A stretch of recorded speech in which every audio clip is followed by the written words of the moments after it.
Now, if that's what I want to go for. Now, if I go in, let's just say, what is it? I have to look. I got it kind of backwards. So let me flip that. So these guys, let's do it this way. Let me get rid of this layer because it's acting weird and I don't want to spend a ton of time on it. I'm just going to take me, duplicate it.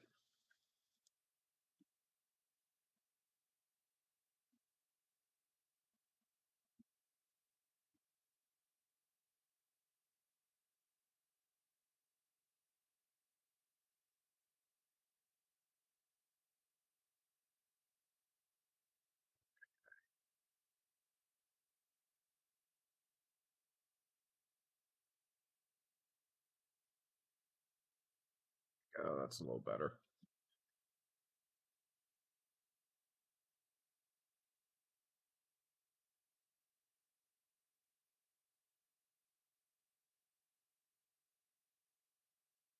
And you can see how I can start to swap or change these. Now, initially, I'm not going to go over it for right now. Initially, what I did for this is I put a background for it so that they're actually an orange background, but they're cut out. Okay. So I'm not going to worry about that right now because I just want to show you the hit because that's yet another thing. But for right now, we'll just kind of go with something like this, and then we'll fix it later. I can show you how to fix it later. But for right now, let's just say that this was it. Okay. So Ty taught me just like that. We'll just go with this. And so now I just have to get these guys kind of set up and make sure scales are accurate. So when you look at this and you're trying to get what this would look like, if I were to take this, copy, file new, just so you can see, and this was for film and video at 1280 by 720, and I wanted it to match, then I could see, you know, how big is this supposed to be relative to that, right? So this is the 1280 by 720, and we can see how big it's showing up there. So we can see how big we can get in. There we are. How big the fonts are and how many pixels they're showing up. So right now, if I look at this, click away, double click, it's at 51. So let's shrink these guys down because that's how big they are, and the other one is about 40 pixels.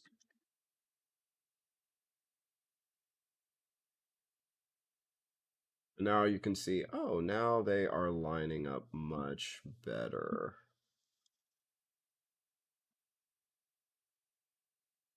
This guy, how big are you in the other one? Let's take a look. So you see I'm doing a lot of little bouncing around. Oops, jinkies, I didn't want that.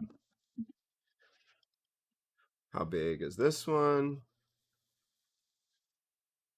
This one actually is 51, but, and then just hitting, and that's about 59. Okay, so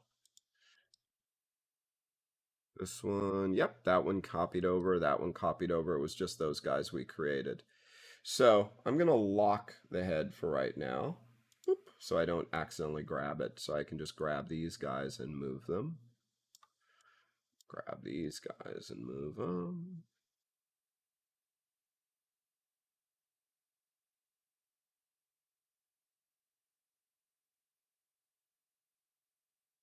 And then we just need that shape that's going to be there.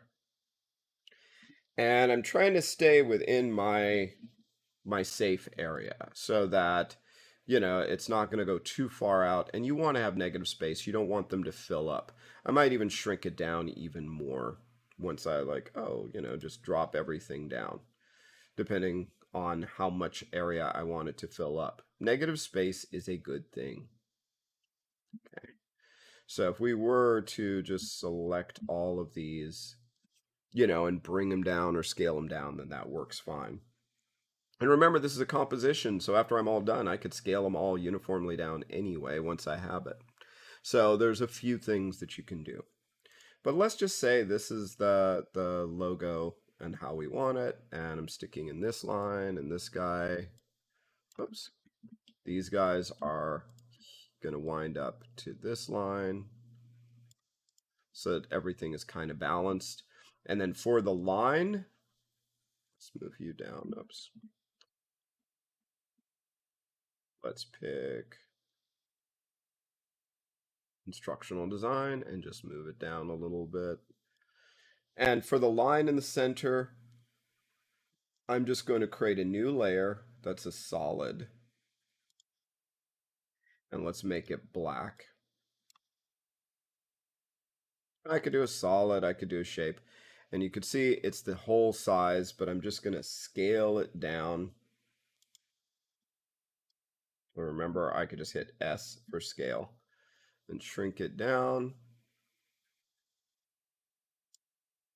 Let's move it over. And I'm going to turn off, constraining the proportions so that now I can just shrink this down to what I need. Yay, look at that.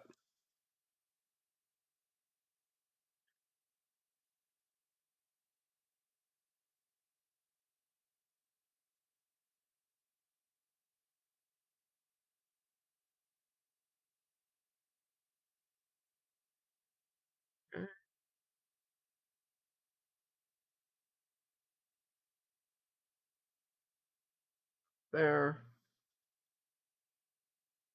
Like that. Yeah, that works. So now we have everything all set up, and now we are ready to jump in and do the rest and animate.